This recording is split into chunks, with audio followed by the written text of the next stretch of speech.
تبدیل ہونا، یہ جو ہم گلیمر چینج دیکھ رہے ہیں، اس سب کے پیچھے ہمارے اپنے اعمال ہیں۔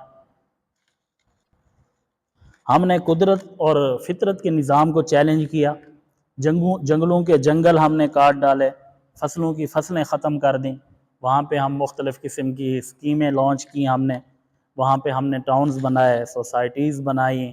اور ہاؤسنگ اسکیمیں ہم نے وہاں پہ بنائیں، اور مختلف قسم کی انڈسٹریز لگائیں، فیکٹریاں لگائیں۔ تو یہ سارا ہم نے قدرت کے نظام کو چیلنج کیا، درخت بہت زیادہ کاٹے، لیکن جب لگانے کی باری آئی تو اس کے اندر ہم نے سستی کی۔ تو سب سے پہلے نمبر پہ جو ظاہری اسباب اختیار کرنے ہیں اس قسم کے سیلاب سے اور طوفانی بارشوں سے اور گرمی سے بچاؤ کے لیے، سب سے پہلے نمبر پہ جو ہم نے کام کرنا ہے وہ آلودگی کو کم سے کم کرنا ہے اور درخت زیادہ سے زیادہ لگانے ہیں، اور اس کو صرف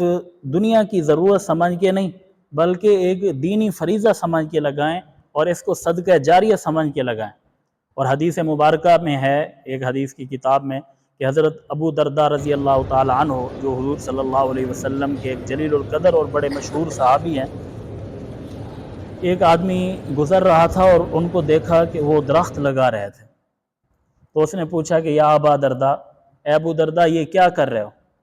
تو حضرت ابو درداء رضی اللہ تعالی عنہ نے فرمایا کہ یہ میں درخت لگا رہا ہوں کیونکہ میں نے خود حضور اکرم صلی اللہ علیہ وسلم سے سنا کہ کوئی مسلمان، کوئی مومن جب کوئی درخت لگاتا ہے اور اس درخت سے کوئی بھی جاندار، اب یہ میں آگے اپنی طرف سے بات کر رہا ہوں، چاہے وہ کوئی جانور ہو، چاہے وہ کوئی پرندہ ہو،